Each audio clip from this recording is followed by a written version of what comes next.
Sir తాడిపత్రిలో పెద్దారెడ్డి నివాసం ఉన్న సీసీ కెమెరాను పోలీసులే పాల్గొట్టారు. ఆ వ్యవహారం మీ దృష్టికి వచ్చిందా? దీని మీద ఎలాంటి అది అన్యాయమైన ఇది సీసీ కెమెరాలు అనేవి అది వీళ్ళు చేసిన పనే. వాళ్ళకి కావాల్సిన వాళ్ళని వీళ్ళని తీసుకొచ్చో అక్కడ పెట్టుకొని దౌర్జన్యానికి దిగి హింసాకాండ క్రియేట్ చేసి భయోత్పాతం క్రియేట్ చేయడము, దాంట్లో నుంచి ఏదైనా లాభం పొందాలని చూడడం ఏదైతే ముందు నుంచి టీడీపీ నేచర్ ఉందో ఇక్కడ కూడా అదే కనపడుతుంది. సీసీ కెమెరాలు ఉండేదే ఎవరైనా నేరం ఏదైనా జరిగితే దాన్ని పట్టుకోవడానికి ఉపయోగపడాల్సినవి.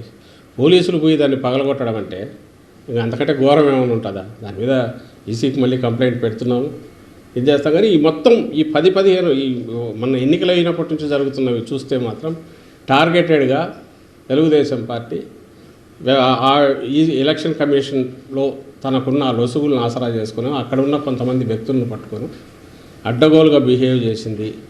ఈ అవసాన దశలో కూడా లాస్ట్ స్టేజ్లో కూడా దానికి ఏమీ బుద్ధి వచ్చినట్లేదు అనేది అర్థమవుతుంది ఆ పార్టీకి కానీ చంద్రబాబు నాయుడు దాని లీడర్ ఆయన చంద్రబాబు నాయుడు కానీ ఇది కనపడుతుంది.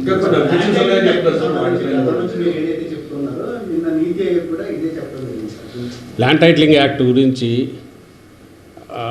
మేము చెప్తున్నాము. ప్లస్ అన్నిటికంటే ఇదేంటే ఎవరు మన తెలుగుదేశం పార్టీ కూడా ఆ రోజు సపోర్ట్ చేసింది, అది కూడా మేము తెచ్చి చూపించాము. అయినా సరే దాని మీద అడ్డగోలుగా అది ఇంకా ప్రపంచం బద్దలైపోతుంది, తలకిందులు అవుతోంది, ఆస్తులు ఎవరివి ఎక్కడా ఉండవని అంతవరకు తీసుకెళ్ళి వాళ్ళ ఆఖరికి చేసిన డ్రామాలన్నీ నాకు తెలియగలుగుతాను. మళ్ళీ ఈరోజు దాని గురించి మాట్లాడట్లా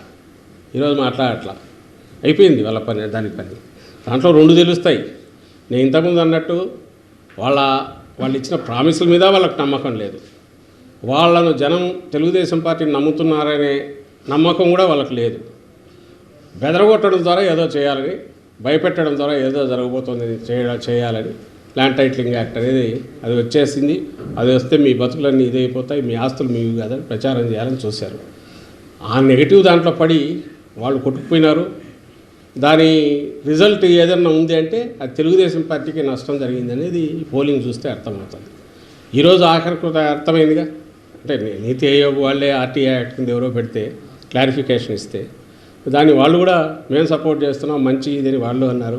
ఇది రియాలిటీ వాస్తవం ఏదంటే 5 ఏళ్ళు బ్రహ్మాండంగా ప్రజలను రాష్ట్రాన్ని కాసుకోవడము, రాష్ట్ర అభివృద్ధికి కానీ సంక్షేమానికి కానీ కట్టుబడి ఉండడము, ఏది చేసినా ప్లెయిన్గా ఉండడము, దిక్కుమాలిన కుట్రలో కుతంత్రాలో ఇలాంటివి చేయకుండా ఉండడము, ఇది జగన్మోహన్ రెడ్డి గారి లక్షణం. చంద్రబాబు నాయుడు ఏమో దానికి పూర్తి రివర్స్. ఆయన ఏది చేసినా దాన్ని ఓ పీక్కు తీసుకెళ్ళి గోబెల్స్ తరహాలో ఒక అబద్ధాన్ని పదే చెప్పి అది నిజమని నమ్మించి ఆ ప్రాసెస్లో తను బయటపడాలనుకుంటాడు. బయటపడడం కాదు, మునుగుతాడని ప్రతిసారి రుజువు అవుతున్నా కూడా ఆయన అదే ప్రయత్నం చేస్తాడు. ఇప్పుడు కూడా దానికే పోయాడు. అంతకంటే ఫార్స్ ఏది ఉండదు ల్యాండ్ టైటిలింగ్ యాక్ట్ మీద అతను ఆడిన డ్రామా. ప్రతి ఒక్కరికి తెలుసు ఈ బిల్డింగ్ ఎవరిదో రెంట్కి తీసుకున్నాము, వాళ్ళ ప్రకారం ఈయన భయపడి ఉండాలి, ఆ పక్కన వాళ్ళు భయపడి ఉండాలి, ఇంకో పక్క వాళ్ళు ఎవరు భయపడతారు? ఎవరి ఆస్తులకు ప్రమాదం వచ్చింది? ఏమీ రాలే. అయినా సరే ఈయన క్రియేట్ చేసిన ఒక ఫాల్స్ దీన్ని అబద్ధాన్ని పదే చెప్పేసి రాష్ట్రం అంతా అతలాకుతలం అయిపోతుంది ఇంప్రెషన్ తీసుకొచ్చి ఆ దీంట్లో జరిగింది ఏదే అంటే తనే కొట్టుకుపోయినాడు. అది రేపు June 4th తెలుస్తుంది. ఇలాంటి ఫార్సికల్ దీనివల్ల ఇంకో దానివల్ల ఏం కాదు అని ప్రజలకు ఏదన్నా కావాలంటే సీరియస్ పాలిటిక్స్ చేస్తేనే వాళ్ళ ఆ పాలిటిక్స్ చేసిన వాళ్ళకి కానీ ఆ పార్టీకి కానీ జనం బ్లెస్సింగ్స్ ఉంటాయి.